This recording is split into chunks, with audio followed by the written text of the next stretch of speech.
Ouviremos agora as palavras do ministro de Estado, chefe da Casa Civil, Onyx Lorenzoni.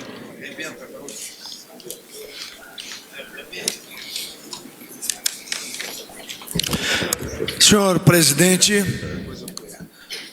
Jair Messias Bolsonaro, em seu nome eu quero saudar todas as autoridades aqui presentes.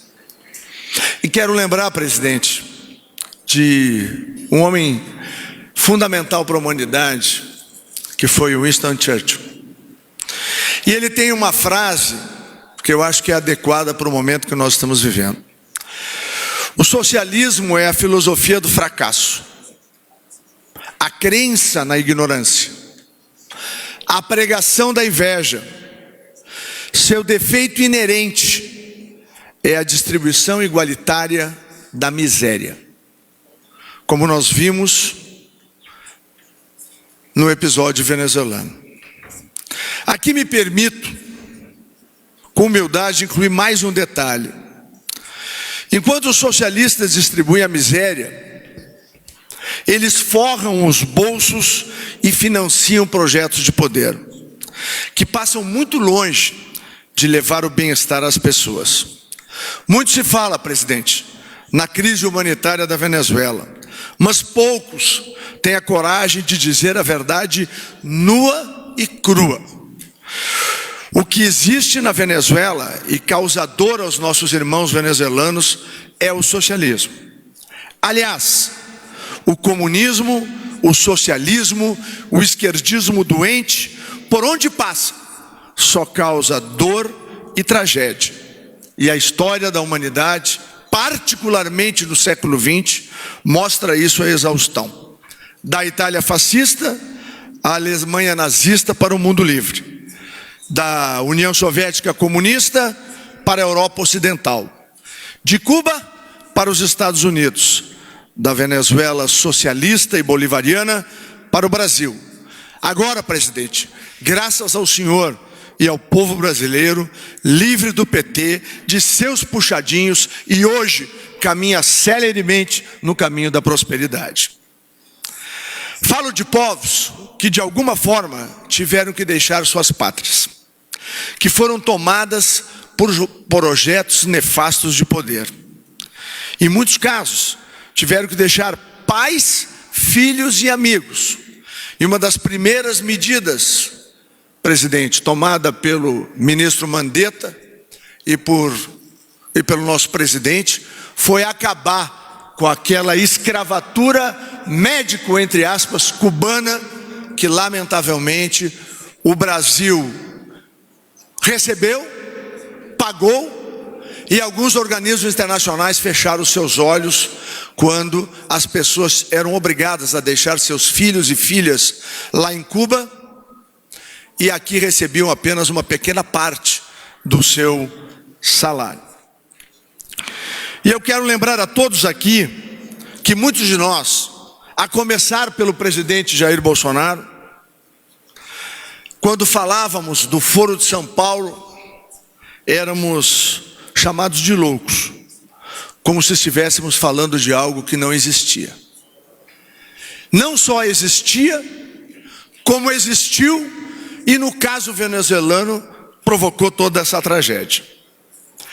Alguns por desconhecimento, outros porque não convinham desmascarar os projetos de poder, constituídos num convescote em São Paulo, por Fidel, Lula, Zé Dirceu e Chaves. Hoje, presidente, com as redes sociais, com o ativismo dos brasileiros, não tem mais como esconder esse projeto de poder. Lamentavelmente, alguns ainda insistem em dissociar uma coisa da outra coisa. Ou é por ideologia, ou por interesses que usam essas narrativas para maquiar a realidade e, lamentavelmente, como vimos, desgraçar as vidas das pessoas. Como um defensor da liberdade e da verdade, como caminho para a transformação, quero aproveitar para agradecer publicamente, presidente, o seu discurso na ONU. Como brasileiro, como pai de família, eu senti muito orgulho e muito honrado de ver o nosso presidente na ONU, de cabeça erguida, falar em liberdade, democracia, soberania e, acima de tudo, defender esse novo Brasil que junto nós construímos. Quem não gostou, presidente, foram os de sempre. Primeiro os que perderam a eleição, e depois aqueles que teimam em manter viva a chama simbolizada por aquele que mingua a sua chama numa cela da Polícia Federal em Curitiba. Agradeço também a parceria do Acnur, da OIM e do Fundo de População da ONU, senhor diretor, pelo trabalho de parceria feito aqui no nosso país. Quero também, nesse momento, e peço licença, presidente, peço licença, general Fernando, porque, general Pazuello, o senhor foi vítima há alguns dias de uma agressão indevida. O senhor, que junto com as Forças Armadas Brasileiras lideram um movimento extraordinário que é o Projeto Acolhida, o senhor prestou um trabalho heróico, de extremo sacrifício, para acolher pessoas, para resgatar famílias e para honrar a tradição brasileira de bem acolher e de solidariedade. Talvez o gesto mais forte que eu possa fazer como civil seja pedir licença ao meu presidente e bater continência ao senhor.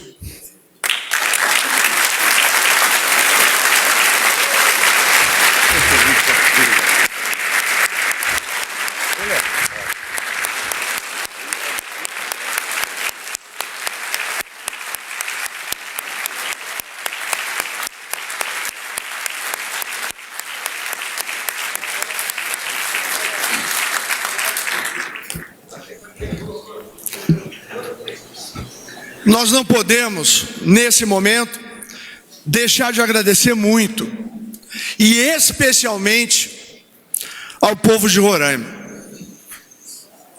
Não deve ser fácil, general Pazuello, de um dia para outro, ver as ruas de Pacaraima, de Boa Vista, receber milhares e milhares de pessoas. É claro que Roraima enfrenta, presidente, as dificuldades no serviço de saúde, nas questões, ministro Abraham, da educação para receber as crianças venezuelanas, mas esse povo acolheu com humanidade a milhares de irmãos atingidos pela fome, pela violência e pela tristeza causada por um ditador socialista. A fuga do regime de Maduro, presidente Harold, já pode ser considerada a maior diáspora da história da América Latina. A Operação Acolhida, que é um modelo de operação de acolhimento de refugiados no mundo, já atendeu a quase meio milhão de irmãos venezuelanos.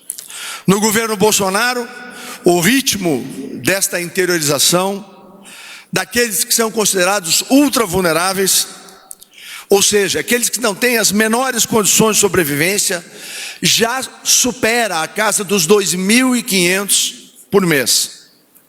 Presidente, eu lembro bem, e eu não canso e não vou cansar nunca de lembrar, o programa de governo do presidente Bolsonaro, constitucional, fiscalmente eficiente e fraterno. Pois não há nenhuma demonstração maior de fraternidade do que o Projeto Acolhida. Quero mais uma vez agradecer, general Fernando, o trabalho heróico feito pelas Forças Armadas Brasileiras, que por muito tempo nesse país foram desvalorizadas e desestruturadas, especialmente e curiosamente os governos esquerdistas que constituíram a ditadura terrível de Chávez e hoje Maduro. E mesmo assim, general Fernando, as Forças Armadas nunca deixaram de cumprir as suas missões patrióticas. Por fim, agradeço à população brasileira que escolheu Jair Messias Bolsonaro para libertar o Brasil do esquerdismo doente. E eu lembro, presidente, o senhor em cima de caminhões, às vezes a gente fazendo um pequeno vídeo ou uma fotografia, e o senhor dizendo: um dos maiores problemas brasileiros, ou talvez o maior, além do econômico, é a questão ideológica. E lá eu via corajosamente um homem enfrentar a tudo e a todos, enfrentar o status quo reinante, enfrentar uma imprensa que tentou lhe destruir muito antes daquele atentado trágico do Adélio, e que lamentavelmente continua. Mas nós, e o senhor que nos comanda, iluminado, inspirado, abençoado e protegido por Deus e pelas nossas orações, vai continuar a fazer esse Brasil que nós tanto amamos cada vez mais livre e democrático.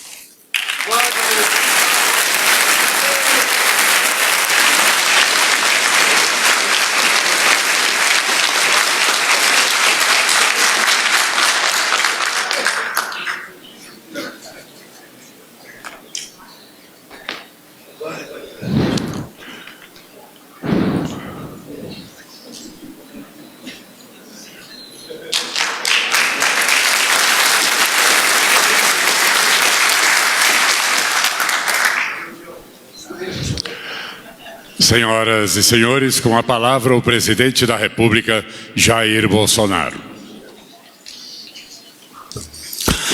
Depois desse discurso, o Onix não vai ser mais peão no jogo de xadrez. Meus senhores, minhas senhoras, boa tarde. Quis Deus que eu estivesse aqui. Está sendo julgado, espero que tenha um bom resultado daqui a pouco. É uma ação na qual nós pretendemos que a Polícia Federal tenha o direito de adentrar e tornar público a possibilidade de descobrirmos quem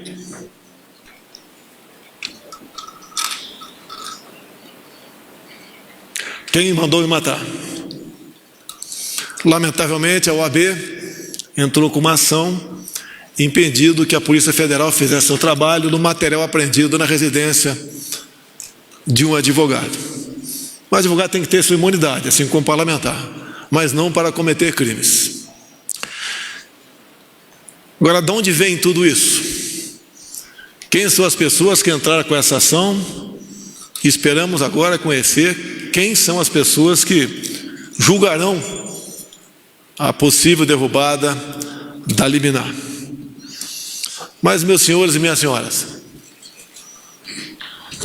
senhora Julie Terran, o que aconteceu com a nossa querida, rica e próspera Venezuela? Não foi de uma hora para outra. Começou lá em 99, quando uma pessoa, usando as armas da democracia, chegou ao poder. Era uma esperança para muitos no mundo, mas a máscara começou a cair. Ele começou a cooptar a população, aproveitando como um país integrante da OPEP, começou a comprar o povo com projetos sociais. Mesmo quem não precisava, passou a se beneficiar. E ao longo do tempo, aquilo que, no meu entender, é mais importante do que a vida, começou a ser perdido, que é a liberdade. E uma prova viva agora, General Pazuello, e quem decide se um povo vai viver na liberdade, na democracia, são as suas Forças Armadas. Quer queiram, quer não queiram, essa é a verdade. Quem mantém a ditadura venezuelana são as suas Forças Armadas. Em outros países, como já tivemos momentos outros aqui no Brasil, quem manteve a democracia e a liberdade foram as suas forças armadas. Muitos colegas nossos perderam as suas vidas. Outros tiveram a sua reputação destroçada. Mas a nossa liberdade foi garantida. Me desculpem, em 2016, eu consegui resgatar a honra de um grande coronel do Exército Brasileiro. É só colocar esse coronel de um lado e quem ele combatia do outro. Esse coronel, infelizmente, está morto hoje, mas quem ele combatia do outro lado, muitos estão vivos. Estão, Sérgio Moro, em Curitiba, graças à sua coragem, à sua determinação e à sua vontade de fazer cumprir a lei. O que sobra de tudo isso? Sobra a nossa liberdade. Tive a honra de falar ao mundo há poucos dias na ONU, onde o assunto Venezuela foi trazido à tona. Mas, mais importante do que buscar resgatar a liberdade e a paz na Venezuela, que é difícil, é nós colaborarmos para que outros países vizinhos nossos não se aproximem daquilo que vive hoje o nosso querido povo venezuelano. Disse também na ONU que nós flertamos com o socialismo, um regime que está dando muito certo, muito bem na Venezuela. E a prova está aí: falta de liberdade, fome, miséria e violência. Conversando rapidamente com a senhora Yuli, poucos segundos, perguntei se era mãe. Aqui tem muita gente que é mãe. Ela tem 2 filhos. Onde eles estão? Na Venezuela. Ela poderia até estar no Brasil com os seus filhos, mas ela gostaria, na verdade, com toda certeza, de estar em paz no seu país, com seus filhos, seu esposo, parentes e amigos.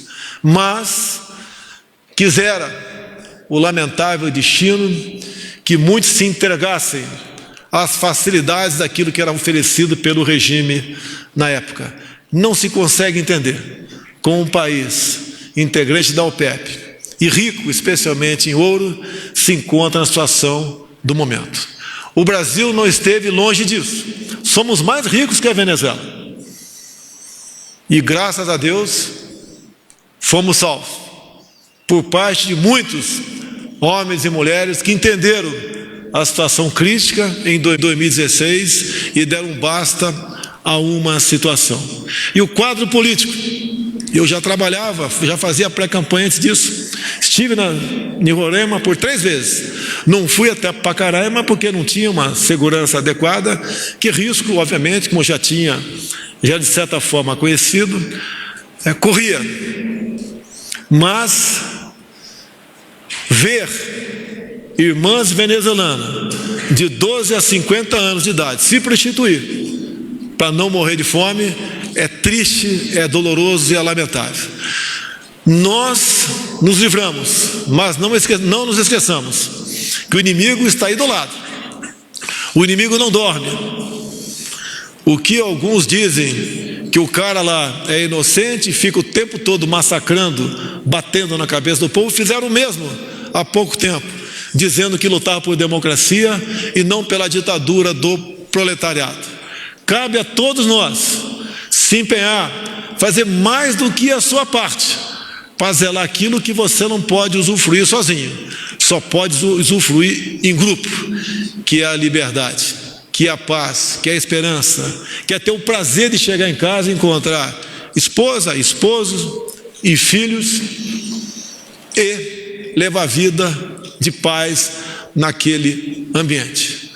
O Brasil, peço a Deus, com a ajuda de todos, não flerte mais com o socialismo, porque tem certas coisas que depois de experimentá-la, para se livrar dela, é muito difícil e por vezes quase impossível. Nós nascemos para sermos livres.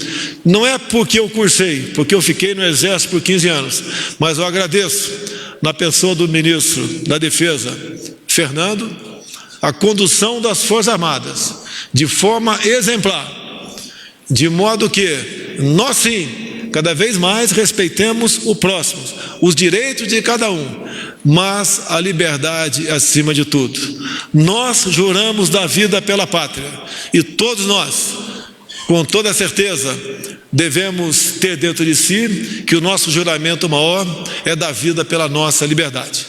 Meu muito obrigado a todos vocês. Viva o nosso Brasil, viva o nosso bravo povo venezuelano.